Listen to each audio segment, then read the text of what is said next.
if God allows you to savor all of these things, then it's His decision. It's not yours. Amen. Yes. And if it will be taken from you right now, It's okay. then you're okay with it because it's His decision. He is the giver and He can take it away anytime.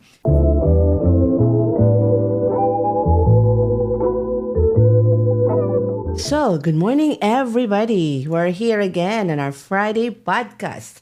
And we have a very special guest. Not just a colleague, but a very dear, dear friend and a family to me and Alan. And he's been an instrument to an influence as well to our lives, as a person and as a leader, and grounding us, reminding us of God's amazing love, to all of us. Every now and then we kind of like forget and we kind of just go through our busy lives and we forget that God got us, right? And we just have to be still. So he's a very strong icon, like I said, icon, because we look up to him, a lot for so many things. Especially there are times when we need a sounding board. We're human beings, right? So you'll always have this special person that you go to once in a while, and keep you reminding you that you're special. You're okay, and you can keep going. One of the leaders here, one of the directors, now operating our new program, Averti Care, in our Denu organization. So without further ado, I'd like to introduce to you our very own Oliver. Thank you so much. Thank you so much for this opportunity to speak with you and to be in your podcast. Thank you for gracing us with your time. I know your time is on a Friday. It's very, very valuable. And I have to just grab him for a little bit and spend time with us. Friday is very hectic because we're closing the week and there are so many patients that we have to onboard. We have so many pending patients that we have to onboard right now. We're going to talk about that shortly. Okay. So, my brother, dear, I know you're wearing multiple hats. And since you've joined our organization, we've been moving you from one department to another, one organization after the other. But you keep saying yes. I don't even know what you're going through in your head when you keep, is it just, okay, let me just go through this, we'll figure it out. But let's showcase that a little bit. Because you keep saying yes.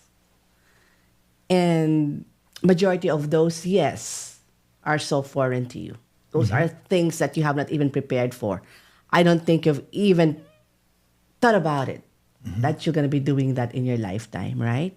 So what made you say yes? Well, first of all, I would like to thank you and, of course, Sir Alan for giving me an opportunity. My background is, military leadership and corporate world is very foreign to me. But you're giving me that opportunity, and so I just say yes and try to adapt to every new situation. And I think the reason for that is I'm very big on God's sovereignty. I'm very vocal about my faith. And I think I say yes because I have my true north, and that is Jesus Christ, of course. And as long as I have that true north, then I will never be out of the path. Was that groomed in you? Or were you groomed to be that? Is there somebody who influenced you to be like that? Or is that a perspective? When did it happen? Well, it's kind of a long story, but I was brought up in a biblical home. We follow the Judeo-Christian teachings, but I never had my Jesus moment until later in my life. Of course, I just go with the flow and follow whatever my parents say. Of course, it contributed to who I am today. But the most important thing in life is your own personal relationship with God. And until I had that Jesus moment, only then that I have the genuine transformation. And it really affected me in my life, in my relationships, and of course, my leadership. You were a military in the Philippines, right? Yes, ma'am. When did you know that you're gonna be a military? You're gonna be joining the military. Well, I always trace my psychodynamics when I was small. So of course I am now a nurse, and with a nursing background, I tried to like investigate why I did so. So when I was small, I had like a rough childhood. I'm not going to elaborate on that here, but to explain the reason why I'm like that, growing up, I had in my mind like no one can trample on me, and I have to stand up for myself and be the rescuer every time, and I have to rescue myself from a difficult situation. So I developed that kind of attitude. That's why I was attracted to the Philippine Military Academy, and that's where I pursue my military career. Yes, that's being in the PMA, Philippine Military Academy, is one of the most respected, right? Division part of military in the Philippines. But anyway, as a mom, right? If my son will tell me I'm gonna join the military, my first reaction would be, my answer would be no, That's right. right? And my first reaction would be like, I'll be fearful for my son that I'm not gonna allow him. I'll do my very best That's right. not to send him there, right? Because being in the military, just like anyone who's out there, like police officers, every time you go out and get deployed, your lives are on the line. That's You don't right. know if you're coming home the next day. You're not sure, right? You're facing so much uncertainties. That's right. How did you convince your mom? Well, I think now I can say all of these things because I'm now at it's already here. And back then, my mom was really crying when I decided to go to the Philippine Military Academy. But as part of my being young and being rebellious, I did follow my heart. And little did I know that actually that's part of God's plan for me. So in my mind, I just follow it because of my own personal ambition. But later in life, I realized that it's part of God's sovereignty in my life. And to my mom, she is a woman of faith, but of course, she loves her children very much and will never allow, just like you, that their children will be in danger. But with that as well, she recognized that as an earthly mom, as an earthly mother, you care for your children. But she came to a point to realize that if that's the case, then the Creator Himself is, of course, caring for me as well. So if God will allow that to happen, then surely He will take care of me. So I'm sure, as a mom, so I'm sure one way or another God spoke to her and gave her that peace and bless you, right? To do what you want to do, right? And just like you said, God has a special way of doing things. And if that was His very plan from the very beginning, That's right. right? So He would, minister to you at the same time, make sure that your mom will know and have that peace that you'll be taken care of. And to piggyback on your previous question, why I always say yes, probably it's because of my perspective early in life, as well as my background being in the military, because we were always dealing with difficult situations. So probably I say yes to whatever you want me to do, because probably it's because of that. Nursing and military, right? Those are two completely conflicting roles to play. Yes. What made you think, that you're gonna take nursing, right? Of course, maybe this might be an influence, or I don't know if that's also part of the things you were thinking or planning while you were in the military. What after military, what's next, right?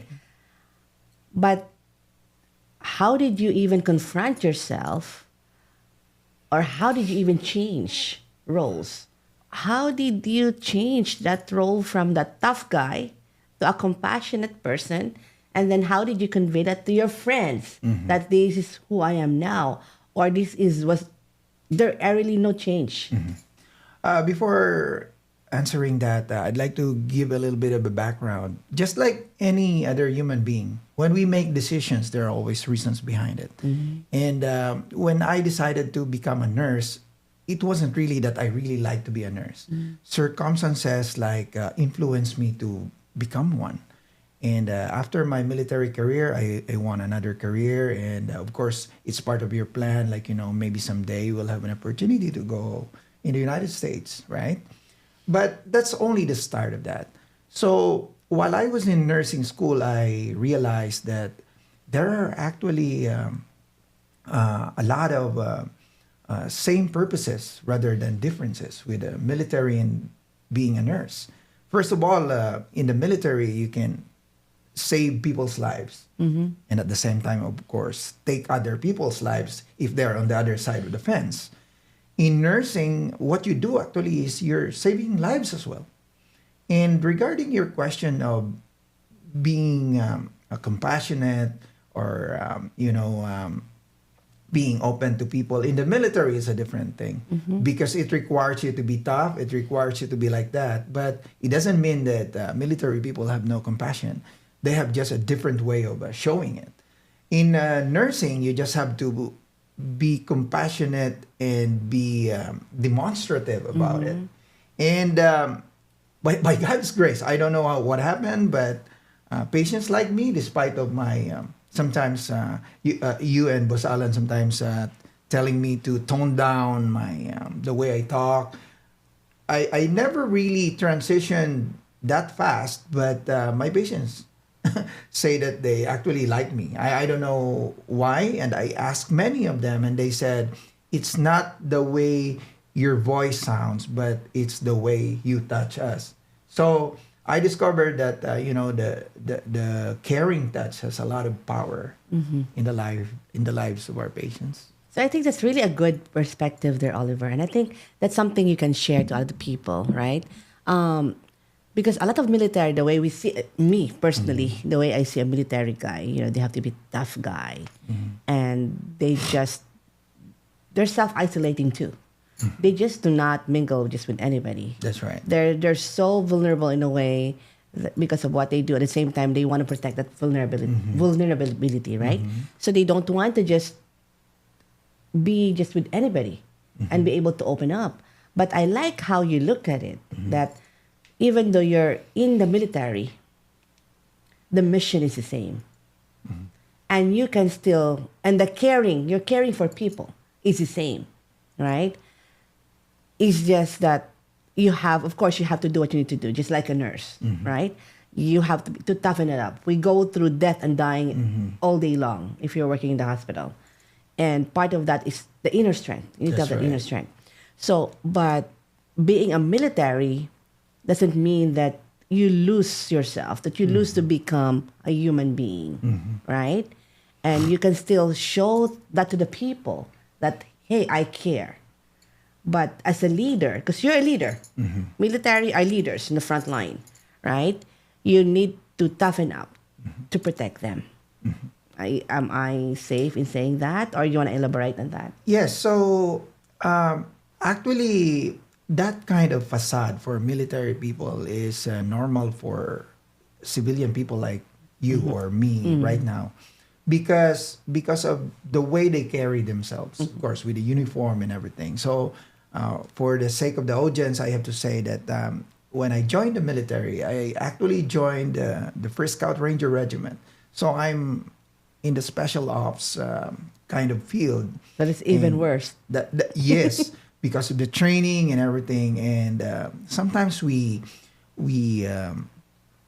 say it in a subtle way, but actually we were trained to kill. Well, of course, the enemy of the state, not just anybody else. But that's people don't say that, but that's our main job, to neutralize the enemy, those who are threatening the state.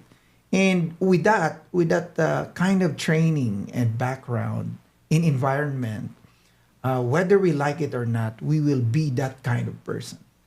And what really helped me, I guess, and I'm certain of that, I'm not guessing, I'm certain of that really made my personality a little bit, not so tough, is because of my relationship with Jesus Christ as well. So as I grow in my spiritual journey and as a disciple of Jesus, He is transforming me every day. And it doesn't mean that you are becoming weak, but you are actually becoming spiritually strong from the inside. So Jesus actually is a man's man. No? He is the symbol of manhood because he has that power, but he's able to control it. That's called meekness.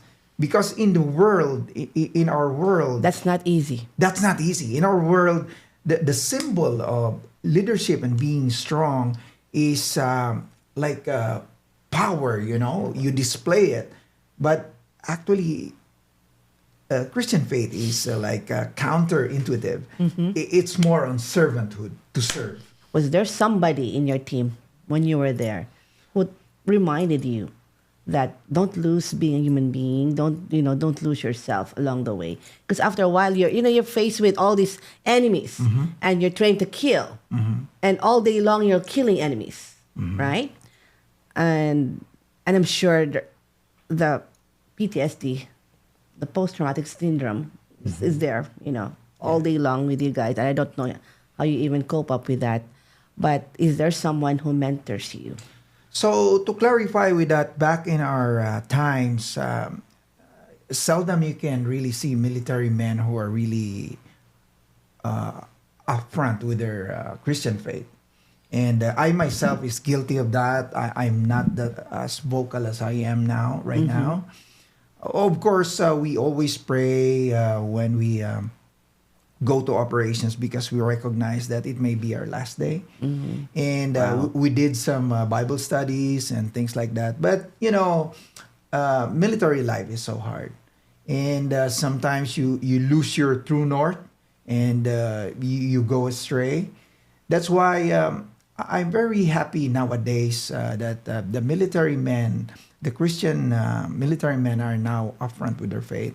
And I want to add to that right now, that's what we're doing. We have a ministry called the Lost and Found Ministry, together with my former military comrades and my classmates from the Philippine Military Academy, where we visit military camps and speak in front of these junior officers. Because back in our days, we seldom find role models, as you were asking. And the role models back in those days are like, telling us stories of not so good stories, but they're just trying to show us that, they're tough people. They did this and did that, And for us right now, we do in our own little way to really be good role models for these junior officers, that as a strong military officer, it's not only enough that you are tough, but you should be strong morally from the inside. They're so lucky, they're so blessed to have you guys and even thought about that, and that, and I'm sure they're so grateful for that, because I don't know what they're going through. And I'm sure during that journey, when they're also figuring out they're there, right?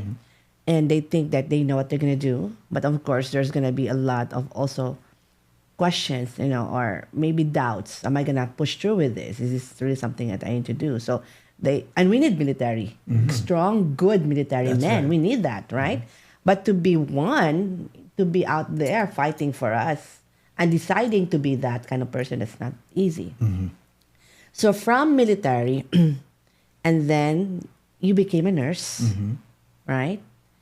So of course you still need to toughen up, and as a nurse, we go through all these issues with our patients, and yes, we're compassionate, yes, we're kind, yes, we want to make sure that we have caring hands, but at the same time, just like military men, we need to toughen up because we have to. There's more patients waiting for us. We cannot be someone who will be a basket case also, and go through what they're going through, because people are sick, and then before you know it, they're there, you're caring for them. The next day, they're done. They're gone, right?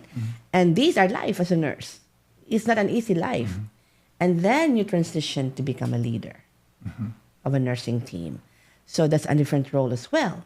So here you are, when you're in military, you were killing people, and then you're a nurse, you need to toughen up because you have patients that... Killing bad people. Right, correct, killing bad people. But that's not easy as well. Deciding, is this human, he's still a human being, He is still a human being. even though he's a bad people, right? And then now, when you became a nurse, whoever they are, bad take people, care. good people, you embrace them. You don't give judgment to them, right? And we have so many that we go through, not even just the medical problem of the patient, they have psych problems as well. They have issues at home. And even though the issues that we're not even supposed to be nursing anymore as a nurse, we still embrace that. That's right. Because we look at the patient as a whole. So that's the completely different scenario right there, from military to that. And then as a leader, it's not enough that you're there, you're not tough enough, you need to execute what we need to do, policy and procedure, but we're dealing with people now. And you cannot also give up on them. I don't know what other companies are doing, right? I've been with other companies when you're also like a military person. When you make a mistake, you're done. You're a bad person. You're out, you're fired. Simple as that. No emotion, right? But the way we train our leaders here in our team, we have to have compassion. That's right. We have to be ahead of the game. At the same time, we have to be tough because we need to carry these people, and we just don't give up. So if you look at that transition, that's completely a different role that you were playing. And when you're saying that you were prepared, God prepared you to be a military, and then now a nurse, and then now as a leader, that people have to, not just because they have to respect you for the position, but you really are empowering them. You really are influencing them, right? Which one do you think was the best role? And how did you prepare for that to be here? Did you even have a time for yourself? Like, okay, now I need to be this kind of person now. How did you get through and carry on a leadership role today? So before I answer the specific question that which part do I like most, right? So I mentioned before about God's sovereignty in our lives, and He's in control. And of course, we suffer the consequences of our actions as human beings. But I really believe that because my first nursing job in the United States is to become a psych nurse. And But you didn't plan to be one.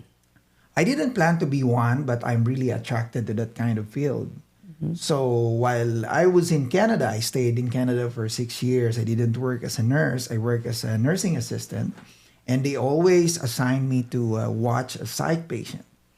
And when I arrived in the United States, I was assigned in a lockdown unit.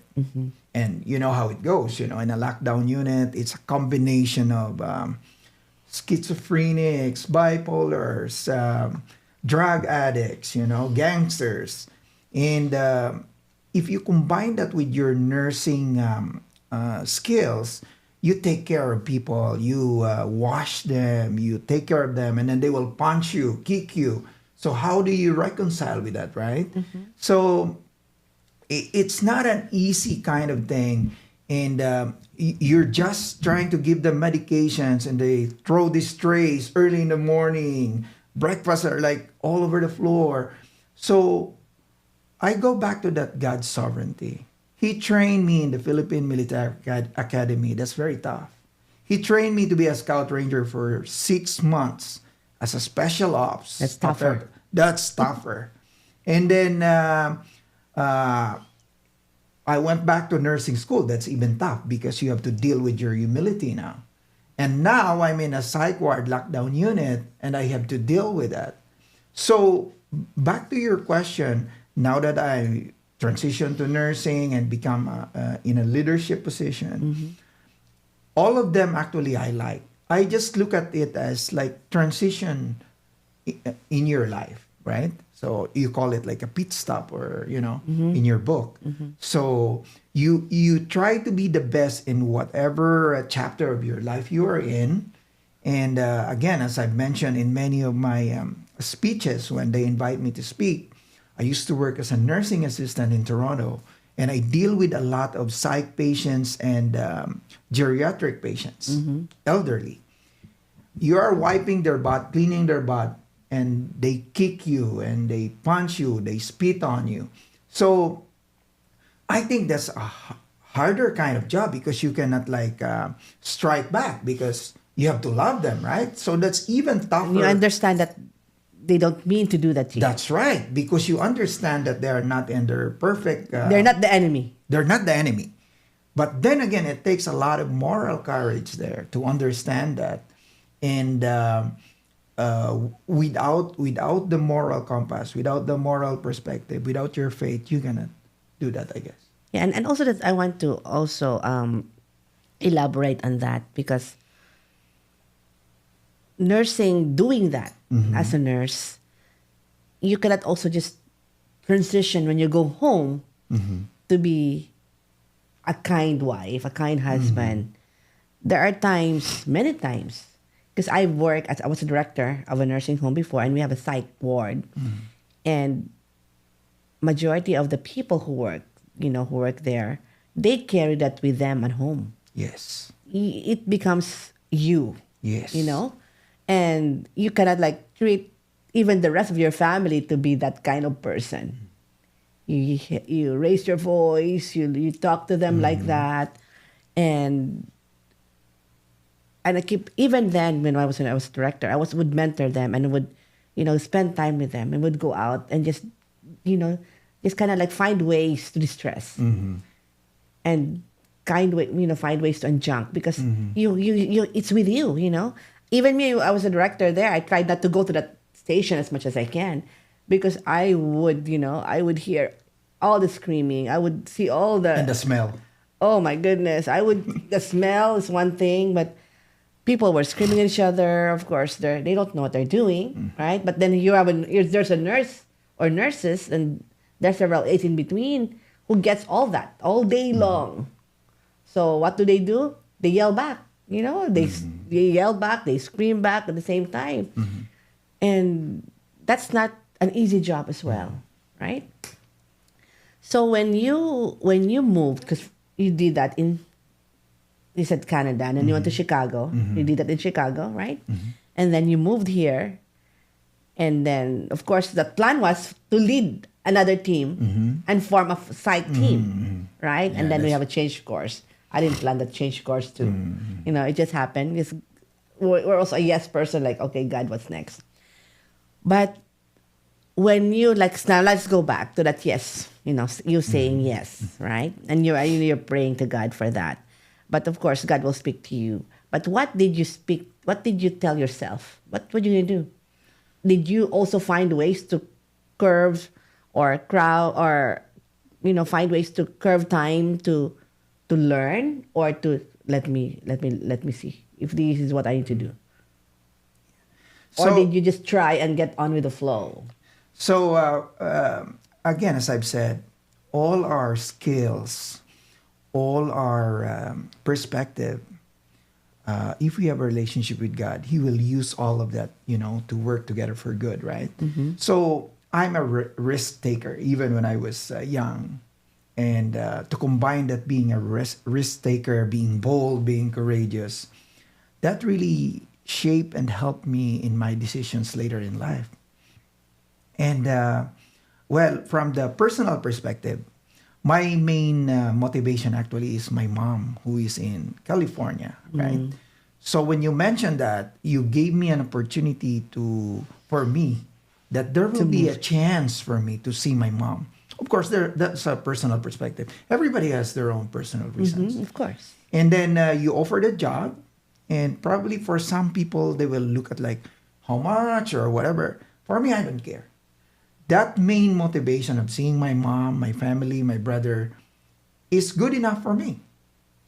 And then, of course, during the process of like talking back and forth with you, and then you said, remember we had problems, my license was not approved. And here you are in a Zoom meeting saying, don't worry about that and just come. Probably for some people who are like wants to be sure about it, you are investing on somebody you don't know. And it involves financial matters, right? You're giving a person a salary of a nurse, and this person cannot practice nursing at this time. And you're insisting, Just come. just come. So that's like kind of crazy. And I was looking at you like this. This person is like crazy. But probably she sees something in me. So I have to capitalize on that. Like, well, I have to do this, And I remembered because in the background of this, people don't know.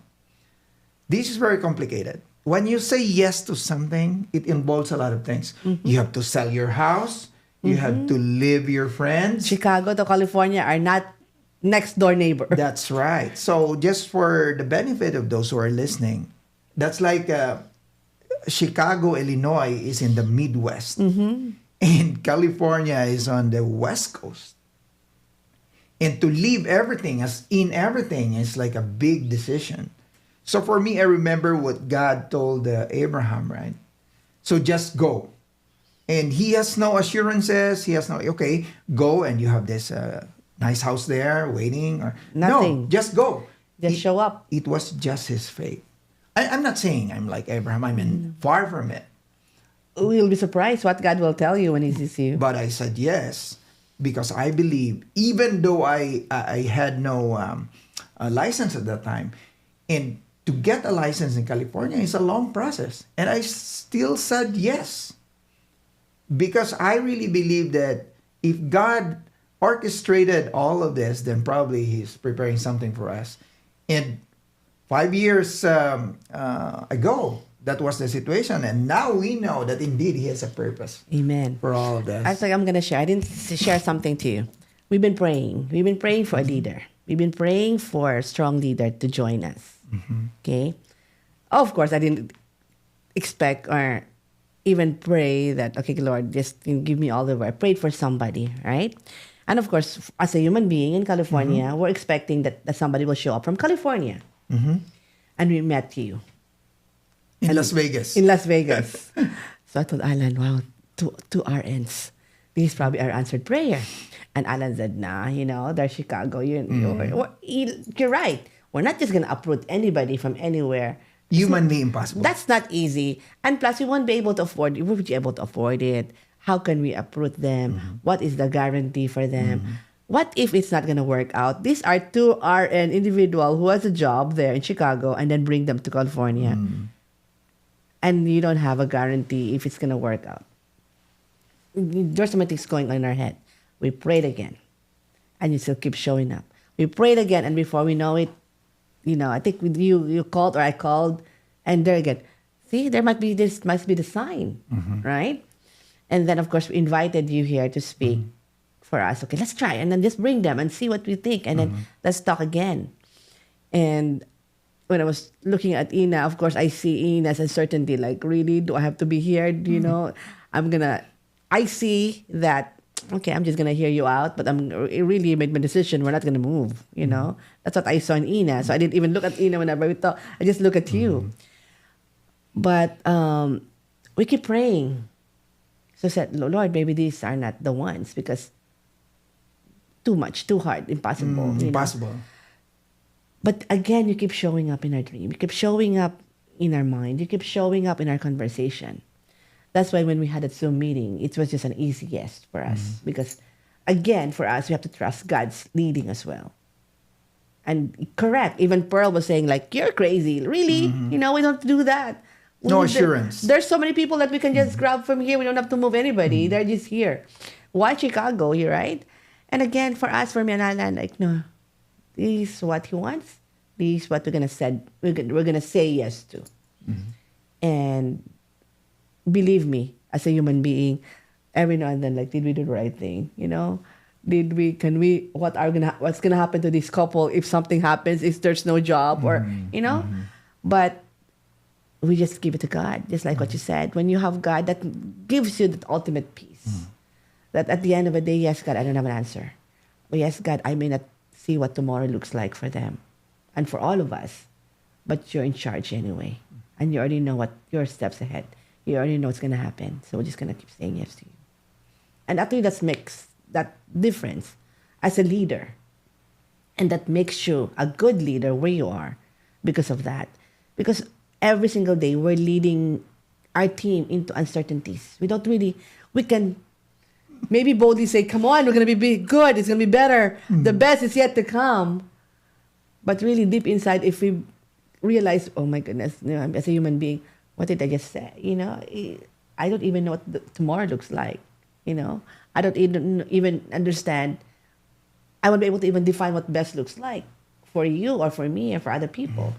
But we just keep boldly say that and keep encouraging people. But I guess God speak through us and work with us in our lives, right? Through that. And naturally, just God, we didn't know that Aborty Care is going to show up. It was never in our conversation. It was never in our to-do. It was never in our plan to have. And it showed up. And you just showed up at the right time. So God prepared you for that from the very beginning. And I guess that's just how God works. And I think that's one thing that I also want to stress to the rest of the people or to the rest of the leaders out there, Oliver, because a lot of them are scared of growing because it's not easy to grow. It's not easy. There's so many variables. There's financially, you have to be ready. You need to find the right people that you can trust, that you can be with, right? And then, are you even ready for that growth, right? But again, at the end of the day, God will equip you at the right time if you just keep saying yes to. So you need to have that yes personality, yes perspective also in life, and allow God to fill in your cup as you keep opening that door for Him. Because you need to open that door for Him. Without you opening that door, that cup will never be filled with all those God's blessings, God moments, God's wisdom in your life, right? Love with Ina. You're working, and I'm sure as a couple, you were in the military. Ina, I always salute and respect the wives of military men, because for military men to be tough, I believe the women and the wives are tougher, because again, they have a family to take care of. You have to leave your family behind with Ina. And here she is. She has to also be strong enough and, be faithful and believe that God's going to take care of you. And that's not an easy conversation with yourself all day long. And I'm sure, I don't know, the horror nights or feelings that she's going through, as she'll know that you're being deployed in those remote areas of the Philippines, right? To fight the enemy. And then you wanted to be a nurse, influenced by a family, maybe, And then you also brought Ina. Come on, Ina, we have to do this. So her support for you is also, I believe, a God's gift, right? Because you need to have that special person, the right person, that God really appointed for you to have, for you also to carry your mission. Otherwise, you cannot carry your mission. And I believe vice versa, right? You're leading your family, and she's a strong support with your family. And then here you are, you have to bring her to America and become a nurse. And I know I had her conversation with her. I'm going to have Ina here one day, and she'll have her own story. But she didn't also want to be a nurse. And she thought she had a different calling. But she did it anyway. And I told her, maybe your nurse is a stepping stone, but look at you now, you're nursing. It's a natural for Ina to nurse other people, really. I won't be, it's a surprise for me to hear or whatever that a person will not be drawn to Ina. Ina is a natural magnet for people. But when you go through this life, you're from the leadership role, from military guy, from nursing guy, and then leadership role, and then you go home to Ina, right? How does she influence you to keep going? First of all wives are completer to their husbands. So regardless of our imperfections, of our differences, wives are always the ones who complete their husbands. So back to Ina, Uh, I think before we had a serious relationship, we were friends before that. So we were Which is a friends, blessing. Not which is a everybody. Not blessing. everybody are like that, right? And back in the days when I was young, I was like really crazy. I can tell you how crazy I was, but It's gonna be a long conversation. yes, and I really salute Ina for being patient with me during my worst moments in my life. And I guess that's what really attracted me to her because she was so gracious. We were not so big in this Christian thing and relationship with God before, but she was already showing the values that Christ wants from his children. So even though at that time she has no solid relationship with Jesus Christ yet, she was actually the one showing me, how to do the things that should be done, how things should be done. And I'm always swept off my feet when she showed me grace, mercy. I was so crazy, and she always forgives me. And it's very difficult to be with a person, even if they're not that crazy. How much more if they're so crazy? So in those days, I drink a lot. I mean, I'm intoxicated, and here she is just looking at me, cleaning up my mess, and forgiving me without any word. Sometimes I don't say please forgive me. I just like hug her, and she just accept it. She's an angel in disguise. Yeah. I don't know how I That's can why do she that. really that's why she really cried later on our relationship when she showed how transformed I was. And I told her like thank you for being with me in those Not giving up. giving up on me in those worst moments, because some people they will just give up on the relationship, and probably right now we're not husband and wife Yeah. anymore. Oh, Ina, you're making us cry. Yeah, she's really special, huh? Ina is someone very special, and what a blessing that is. And again, that's God. That's part of God's promise, right? People may think that following God is tough. It is tough. It's not easy because you have to give up yourself. Like you said, it's servanthood Servant. from the very beginning.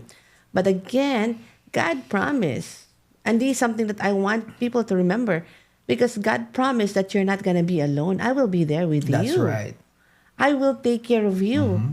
So as you say yes to all this journey, yes, it's gonna be a tough journey, maybe, but you're not gonna be alone. You will enjoy the journey, no matter how tough it can be. And someone's gonna be there with you. And that's part of that promise. And that's actually something that I want to elaborate also and remind other people that don't be scared of doing great things, because God is gonna show up. God's gonna be there. And someone's gonna help you. First, if you can see, they'll find the right mate for you, because you won't be able to do it alone. So there's a right mate that you will be able to walk with, to trust, and to carry you through. And that's really how God work. They're gonna work through that mate with you, right? And they're like an angels in disguise. I always tell my husband, kiss my husband, like, you're my angel in disguise, babe. And the same thing like with Ina. But let's go back a little bit. The rescue. You were in the military. You were in the special operation, right? And then you rescue this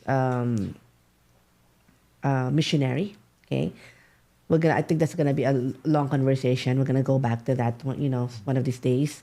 But you have a book, right? You wrote a book with a colleague, with a friend, on that one. Can you tell us, did you even envision, even from military, from a bad guy, wanted to get out to be a military guy? I think initially, I don't know if you really want to help other people and become a servant of the Philippines. I don't think that was the first agenda. You just want to be there because you wanted to be, want to show that I'm a tough guy. That's right. Let me just belong to the tough guys, right? Yeah. And God allowed you to meet this, missionary woman, and wrote a book. But the story and the encounter with her and the encounter out there as a military was just really an instrument That's right. For you to be able to even have this deeper relationship with God for you, and something that now you can share. And I don't even know if you realize that if you were told a few years before you went join the military, hey, you're gonna be in the military, you're gonna meet this missionary person, and you're gonna write a book, and you'll be talking to a lot of people, and you'll be traveling, and be sharing the mission, and be sharing me, God, to a lot of people. Did you even think and wonder or ponder, like, oh God, why did you choose me? Never in my wildest imagination. So that's why I'm always big on this Romans 8:28 thing. So I also wrote that in my book, that all things work together for good for those who love God and for those who are called according to his purpose. And when we say all, it's really all. All. Bad, good, and ugly. Yes. And they will intertwine to make things to work together for good. So back in those days, I never thought about it. So again, I describe the whole situation actually in the book, that when we were on that hill waiting for that rescue helicopters, and the dead bodies of the rebels are there, and the dead body of wow. her husband. That's how I picture that. And she was there wounded in her leg. And I approach her and we talk a little bit. I have mixed emotions, you feel bad for the husband. He died, right? It might be my bullet. It might be the bullet of the enemy. Who knows? And then as I turned my back and she was picked up by the helicopter, I told myself, like, it's just another day, I have to go back to my military camp, just another job. And then I never thought that after many years, we will see each other and do actually the things for the glory of God. So that picture alone can explain that God has a plan for our lives. And when we respond according to his will, then we can do great things if it's aligned with his purposes. So let me picture this to the audience, right? Here you were living in a small town in the Philippines, not so well off, right? You said you're a bad guy, joined the military, thinking you're going to be tougher than ever, Here I am, I'll be tougher than ever. And then you were in this many war zone, and this encounter made you a different person. And from that journey, if you look back, I saw your pictures when you were working as a military man, where you're fighting, at the enemies out there. And then here you are in America. For me, it's one of the greatest, place to be. And tough to be. It's not easy to be in America. That's right. It's not easy to come to America. Uh-huh. It's not easy to survive in That's America. right. They think it's so easy, right? No, you have to. There's so many things you need to do. You have to work hard too. At the same time, you cannot just get in. The door is not just open for anybody. But here you are. And these are the favors of God that you'll never know. And now you're not just in a small corner of the Philippines. The door is open for you worldwide, literally, now, to talk about him even more. And that's something I just want to also stress, because wherever you are right now in your life, it's like it's a pit stop. It's a molding time of your character, of a person, right? Or maybe there's something that you need to bless. I don't know. I don't know what God's doing in our lives, wherever we are. But there's greater plans as we keep moving forward.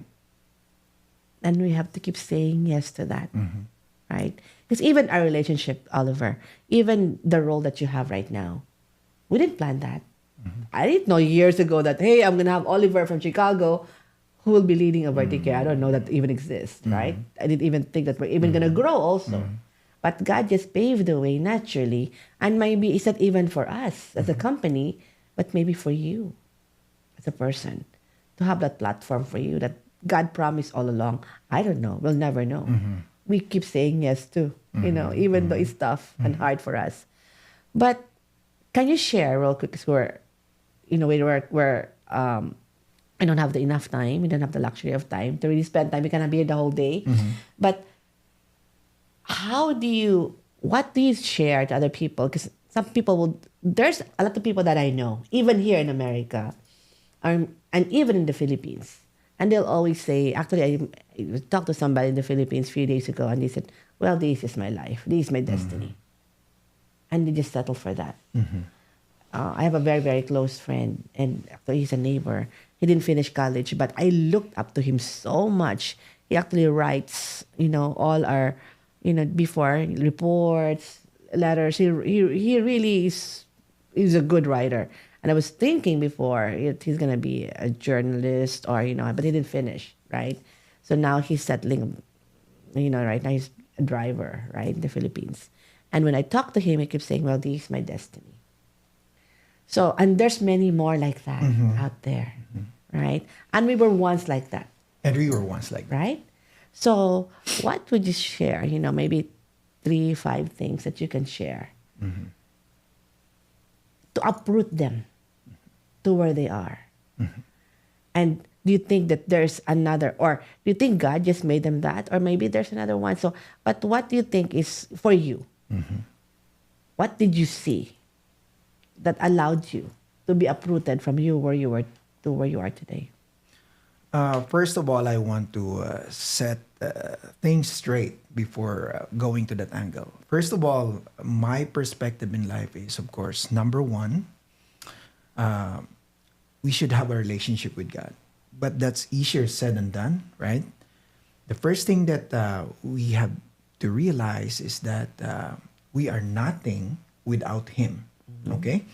Because for all have sinned and fall short of His glory. Now, if we come to that point, then we will seek Him. Oh, I can help myself or I can save myself. Now you are in line, right? After that, some people may expect like, oh, if I have God or Jesus Christ in my life, everything will be smooth. Actually, it won't be smooth. It will be hard. But this is the assurance though. You will not be on your own, as you've mentioned, but the Holy Spirit of God will be in you, will guide you in your decisions. That's why we have discernment. With all the cacophony and the noise in this world, you will have discernment. Because it's nowadays with the technology and with the social media, it's very easy for us. It's even tougher. And tougher. To be a Christian. Yeah. It's very easy for us to be distracted. To be distracted. And it's very difficult for us to come up with the right discernment. Now, regarding your question, for me, Matthew 6:33 will explain it best. Seek ye first the kingdom of God, and all these and things. And all these things will be added unto you. It shouldn't be reversed because, well, as we all know, maybe some people who are, who wants to argue is that, why is it that some people, they are so okay in life? They call it luck. Yes, call it luck, though they don't believe in anything. Well, the measurement or the parameters of our relationship with God is not earthly, right? So while we are enjoying the fruits of our labors and the profit of this company which you are leading, of course there are nice things. And God, no doubt, has given. That's part of the premise. That's right. And no doubt, he is the one who is the source of that. But at the same time, it shouldn't be the reason for us to lose focus on the true north. Correct. Or who is the source of all of this. Because once you recognize that, and it's not in your hands now. If God allows you to savor all of these things, then it's His decision. It's not yours. Amen. Yes. And if it will be taken from you right now, it's okay. Then you're okay with it because it's His decision. He is the giver and He can take it away anytime. And with that kind of perspective, He continues to bless you with, because you are doing His purposes. If you will stop doing His purposes, He can get those things from you anytime, and you don't have the right or the power to stop it. So I think in summary to that, we can be uprooted if we seek God first. That's right. And maybe, like what you said, or maybe it could also be our destiny, or maybe it could be the calling is to stay where we are. We don't know. We will never know. Again, at the end of the day, you and God will know that. He will speak to you in a special way. And then wherever you are, just keep glorifying Him.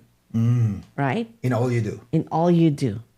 But again, I also believe, and if there's something else you want, you can ask anything in His name, and He will give it to you. And it's up for Him if He will do it for you.